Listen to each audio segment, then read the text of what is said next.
அனைவருக்கும் வணக்கம். நான் உங்கள் குரு தங்கராஜன். AJS அப்பா ஜோதிட சூத்திரம், AJS ஆத்மா ஜீவா சரிதா முறையில் திருமண பொருத்தம் பார்க்க 64 விதிகள். திருமண பொருத்த திறவுகோல். ஒரு ஜாதகம் பொருத்தம் பார்க்கறதுக்கு வரும்போது எப்படி பொருத்தம் பார்க்கறது அப்படிங்கிற அந்த விதிகளை பார்க்கறது தான் 64 விதிகள் இருக்கு. அந்த 64 விதிகளில் ஏதாவது ஒரு விதி எதிர்மறையாக அல்லது தவறாக, அதாவது இந்த விதிகளை எல்லாம் பார்க்கணும். 64 விதியும் ஒரு ஜாதகத்துல இருக்குமான்னா 64 விதிகளும் கண்டிப்பா இருக்காது. ஒரு விதி இருக்கலாம், 2 விதி இருக்கலாம், சில ஜாதகங்களில் 5-6 விதிகள், ஏன் 10 விதிகள் கூட ஒரு ஜாதகத்தில் இருக்க முடியும். ஆனா 10 விதிகள் இருக்கிறது அப்படிங்கிறதுக்கு ஒரு குற்றம் சொல்ல முடியாது. அதாவது விதிகள் அப்படின்னா நம்ம என்ன சொல்ல வரோம் அப்படிங்கிறது தான் ரொம்ப முக்கியமானது. 64 விதிகள் அப்படின்னு சொல்லும்போது அதில் நன்மை செய்யக்கூடியது அல்லது அதை பொருத்தக்கூடியது அப்படிங்கிறது அதில் இருக்கும். அதே மாதிரி தீமை செய்யக்கூடியது, பொருத்தக்கூடாதது அப்படிங்கிறது அதுல இருக்கும். இந்த விதிகளை அனுசரித்து பார்த்து தான் அதை நாம சொல்லணும் அப்படின்றோம். இப்போ இந்த ஜாதகத்துக்கு பாத்தீங்கன்னா ஒரு பெண்ணோட ஜாதகம் ஒரு பையனுக்கு பொருத்தம் பார்க்கறதுக்காக வந்திருக்கு. இந்த பொருத்தம் பார்க்கறதுக்கு வந்த ஜாதகத்தில் இதுக்கு கல்யாண நேரம் நடக்குதா அப்படின்னு சொல்லி நம்ம பார்த்தோம்னாக்கா செவ்வாய் திசையில ராகு புத்தி நடக்குது. செவ்வாய் அப்படிங்கிற ஒரு லக்னத்துக்கு 4 குடையவர், 9 குடையவர், லக்னத்துக்கு பாத்தீங்கன்னா 10ல் இருக்காரு. இந்த செவ்வாய் அப்படிங்கிறவரு லக்னாதிபதியுடன் கூடி இருக்காரு. இங்க பாத்தீங்கன்னா லக்னாதிபதி பாத்தீங்கன்னா இங்க 2ஆம் பாவாதிபதி யாருன்னா புதன் வந்து 2ஆம் பாவாதிபதி. செவ்வாயும் புதனும் கூடி இருக்கக்கூடிய காரணத்தினால் பாருங்க, செவ்வாய் சந்திரன் சாரத்துல, புதனும் சந்திரன் சாரத்துல, 2 பேரும் ஒன்னா இருக்காங்க, சந்திரன் சாரத்துல ஏறுறாங்க. அதனால 2ஆம் பாவ தொடர்பு கிடைத்து இங்க சந்திரனுக்கு தொடர்பு கிடைத்து இந்த சந்திரன் சுக்கிரன் சாரத்தில் ஏறினார். அப்ப சுக்கிரன் தொடும் பொழுது சுக்கிரன் சூரியனை தொடுறார். பாருங்க, சுக்கிரன் பாத்தீங்கன்னா சூரியனுடைய நட்சத்திரம், சூரியனும் சூரியனுடைய நட்சத்திரம். அப்ப இந்த செவ்வாய் புதனுடன் கூடி சந்திரனை தொடுவதால் இப்ப 2ஆம் பாவ தொடர்பு, சந்திரனை தொட்டு சந்திரன் சுக்கிரனை தொடர், சூரியனுடைய தொடர்பு 2ஆம் பாவ தொடர்பு. இந்த சுக்கிரன் சூரியனை தொடும்போது சூரியனுடைய நட்சத்திரத்திலேயே குரு சனி எல்லாம் இருக்கிறதுனால 7ஆம் பாவ தொடர்பு. அப்போ இந்த பொண்ணுக்கு இப்போ கல்யாண நேரம் நடக்குது அப்படின்னு சொல்றோம். கல்யாண நேரம் தான் நடக்குது. கல்யாணம் நடக்குமானா கல்யாணம் நடக்கும். ஆனா கல்யாணம் செய்யலாமா செய்யக்கூடாதா அப்படிங்கக்கூடிய கேள்வி வரும் பொழுது கல்யாணம் செய்யக்கூடாது அப்படின்னு சொல்றோம். ஏன் கல்யாணம் நடக்கக்கூடிய நேரத்துல ஏன் கல்யாணம் செய்யக்கூடாது அப்படிங்கிற கேள்விக்கு நீங்க பொதுமக்கள், ஜோதிடர்கள், ஜோதிட ஆர்வலர்கள், ஜோதிட வித்வான்கள், ஜோதிடத்தை உயிர் மூச்சாக கொண்டிருக்கக்கூடிய எல்லோருக்குமே நாம் சொல்லக்கூடிய விதி என்னன்னு கேட்டீங்கன்னா, திருமண பொருத்தம் பார்ப்பது என்பது ஜோதிடத்திலேயே மிகப்பெரிய சவாலான வேலை அப்படின்னு சொல்றோம். அதனால இதுல பாவக்காரகம், ராசிக்காரகம், கிரகக்காரகம் 3ஐயும் பார்க்கணும். அதே சமயத்துல ஆத்மா ஜீவா சரீரா இருக்குதா அப்படின்னும் பார்க்கணும். இது மாதிரி தசாநாதன், புத்திநாதன், அந்தர்நாதன் இந்த 3 பேர் என்ன செய்யறாங்க அப்படிங்கறத அங்க பார்க்கணும். இப்ப இந்த ஜாதகத்துக்கு செவ்வாய் திசையில இப்ப ராகு புத்தி ஓடிட்டு இருக்குது. இந்த ஜாதக அமைப்புல பாத்தீங்கன்னா லக்னம் சிம்ம லக்னம், 7ஆம் பாவாதிபதி சனி பகவான் அவர் நீச்சம் பெற்று விட்டார். லக்னத்திற்கு 7ஆம் பாவ அதிபதி நீச்சம் பெற்று விட்டார். 7ஆம் பாவாதிபதி 8ஆம் பாவாதிபதியுடன் கூடி நீச்சம் பெற்றார்னு சொல்லலாம். சரி, அதெல்லாம் கூட விட்டுறலாம். லக்னத்திற்கு 7ஆம் பாவாதிபதி நீச்சம் பெற்று விட்டார். அப்ப 7ஆம் பாவாதிபதி நீச்சம் பெற்று அதுவும் அட்டமாதிபதியுடன் கூடினார் அப்படின்னா கலத்திர தோஷ ஜாதகம் அப்படின்னு அந்த ஜாதகம் ஆயிடுது. இப்ப கலத்திர தோஷம் இருக்குதுன்னு கண்டுபிடிச்சிட்டோம். ஆனா இந்த கலத்திர தோஷம் இருக்குது அப்படிங்கிறதுனால தலைவிதி பிரகாரம் அது அப்படித்தானே நடக்கும், அதுக்கு என்ன பண்ண முடியும் அப்படிங்கிற கேள்வியை கேட்காம இப்ப நம்ம கண்ணுக்கு தெரியாத ஒண்ணு கண்ணுக்கு தெரிஞ்சிடுச்சு அப்படின்னு பாக்குறோம். என்ன சொல்ல வரோம், ஏதோ ஒரு தப்பு நடக்க போகுது அப்படின்னு ஒரு ஜாதகத்துல இருக்கு.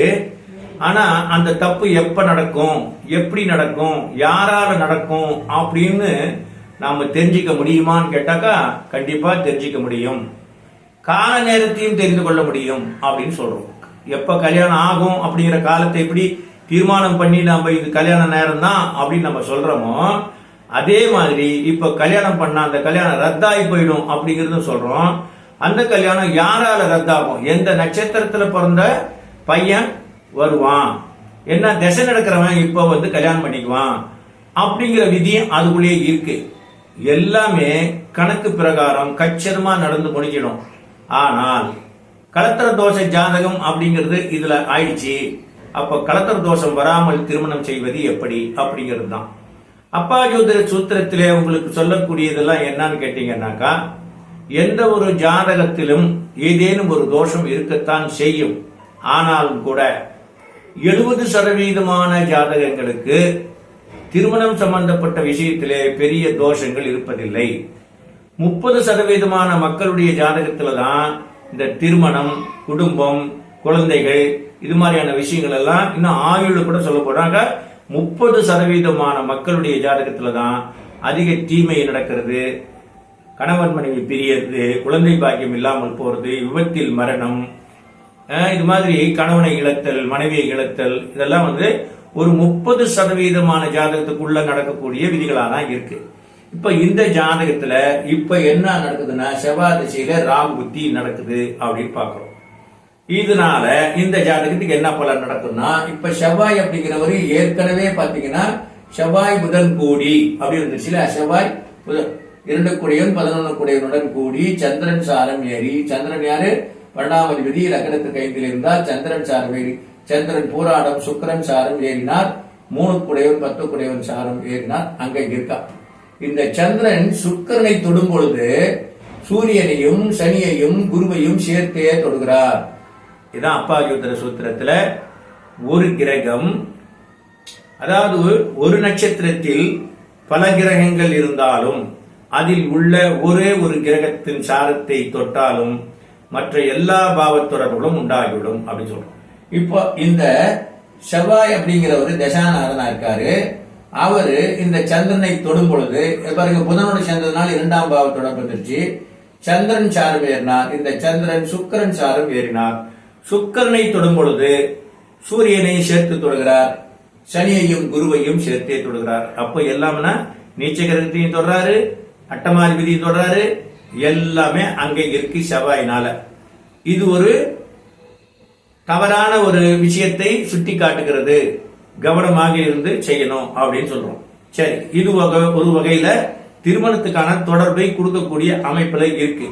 2வது பாத்தீங்கன்னாக்கா, ராகுனுடைய புத்தி நடக்குது. ராகு லக்னத்துக்கு 12ல் இருந்து பாருங்க பூச நட்சத்திரம் 1ஆம் பாதத்தில் ஏறி நின்றார், நீச்சம் பெற்ற சனிச்சாரத்தில் ஏறி நின்றார்.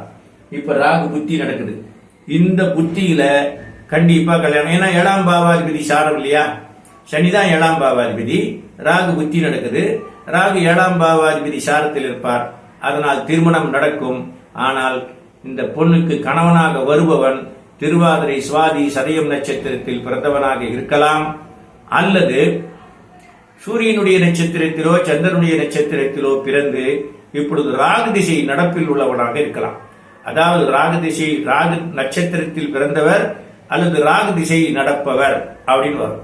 இந்த 2ல ஏதாவது ஒண்ணுதான் இங்க வரும். இப்போ இந்த ராகு பாத்தீங்கன்னா இங்க 7ஆம் பாவாதிபதி சாரத்தில் இருக்கிறார்.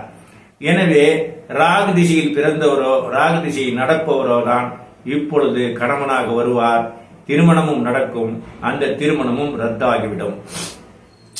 எனவே இப்பொழுது அப்பாஜோதிர சூத்திர விதிகளின்படி செவ்வாய் திசையில் ராகு புத்தியில் திருமணம் செய்யக்கூடாது அப்படின்னு சொல்றோம். இந்த புத்தியிலே கல்யாணம் பண்ணக்கூடாது. இந்த புத்தியில கல்யாணம் பண்ணனால 7ஆம் பாவாதிபதி நீச்சம் பெற்று அதன் சாரத்திலே ஏறி ராகு இருப்பதால் இப்பொழுதுதான் அந்த கலத்திர தோஷம் நிறைவேறுவதற்கான காலம் அப்படின்னு சொல்றோம்.